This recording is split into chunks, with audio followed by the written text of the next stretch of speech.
Well, giving and taking, like any relationship, I guess, is that me and Haris have known each other for a long time. And obviously when we first started working together, you don't know, the things that make him go happy or sad, the buttons to the ones not to push and the ones to help. And that's not on an emotional level. Some people do not like information or advice. They're rather like, no, you're confusing me by offering other things. Other people want you to collaborate.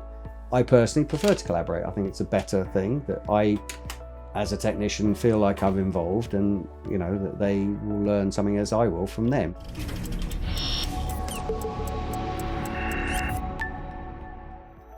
I think the thing is, you're yourself, they are them, and then the relationship you have between you is the third thing, which you have to give into and take from.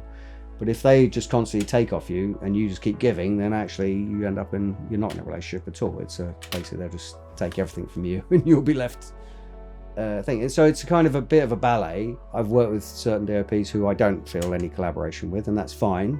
I think it's a bit sad because I feel like I've got stuff to give, advice or information or creative input. If they don't want it, that's fine, that's their prerogative. But I think also if you are in a relationship with that person on a work level, it's nice to feel like you've got a symbiotic thing. And also, as that grows, you don't have to worry about the button pushing because you do that instinctively. You know what to say, when to say it, and what to offer and when not to offer, and things that are making them go, oh, I can't really, it's kind of that you fine-tune that relationship, and that's really rewarding, actually. Haris ironically calls me his film wife, and in a way I am. I spend more time with him than he does with his own family when we're shooting, and that's the same with me and my partner. So you have to want to get on with each other, and I struggle with being just a subservient person. I would not say that's a healthy thing for anybody to do. And obviously, you're not in those relationships for a long time, but if you are in that situation where you feel like you're not allowed to express yourself, then actually you probably wouldn't go back for more. This is Ivan Locke. We have a situation here. You're the man in charge of the entire operation, but you've decided you ain't gonna be there. I'm not gonna turn back. Hey Dad, are you coming back? Sean, something's happened. I need you to hold it together for me. It will be a long night. One good one is, I guess, when we did Cinderella, we were shooting Locke at the time. Cinderella I'd done tests, ironically, with Rob Hardy, who was originally going to shoot it with Mark Romanek, and I think to creative differences, Mark left. So then Ken Branagh was given that opportunity, which obviously involved Haris. And then I remember standing while we were doing Locke, I think it was on the last night of shooting, so, we're going to be doing Cinderella. And I was like, oh, that's exciting. Apart from it, because it's a big studio film, but it's also a prestige film for Disney, and it would be of that era where you could be more painterly, I guess, and it wasn't like an urban thriller. It was quite a heavy stylized piece. Apart from the obvious things of dates and times and all those things and how that works out, who's designing it? Obviously Dante Ferretti's got a big name attached to that, so that obviously pushes your expectations up a little bit. Costume designer Sandy Powell, again, the same thing, or you're on that different league, and it's kind of, that's a very exhilarating, it's a nervous, exciting thing. It's a bit like saying, yeah, we're going to go to Hawaii, and you're like, oh my God, there is an excitement in that, but also a nervousness of like, I don't know what to expect.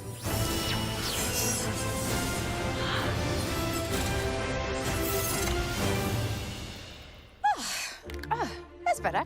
I don't want clutter any more than anybody else does. If you have a work table that's full of stuff, of course you're going to be searching for the material you want. So, keep it simple.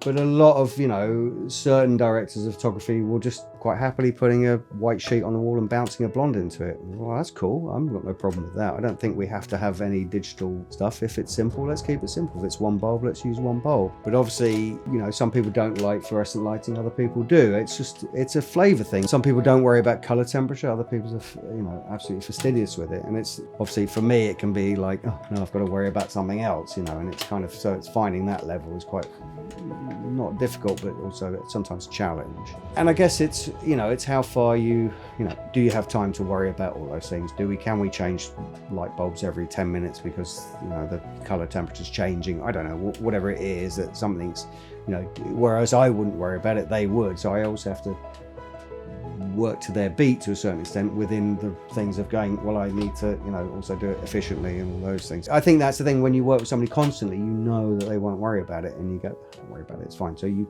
can move your brain somewhere else so you can work on another thing. So when you work with a new person, I always say, do you prefer grid cloth or silk? Do you like CTS or CTO? Bob Richmond, no plastic. He would not have any artificial diffusion on set at all. And of course, the first day I put up some grid cloth, and he's like, "No, plastic." And I went, "Well, it's not really plastic. You know, it is plastic. It's it's a synthetic material. He wants cotton and silk." Well, I get that. Now I know what flavour he likes. I wouldn't bring it on again. You know, Rob Hardy doesn't like using HMIs. I don't bring an HMI. It's one of those things. Whereas, you know, other people really like hard light and shafts of light. Other people just like soft light.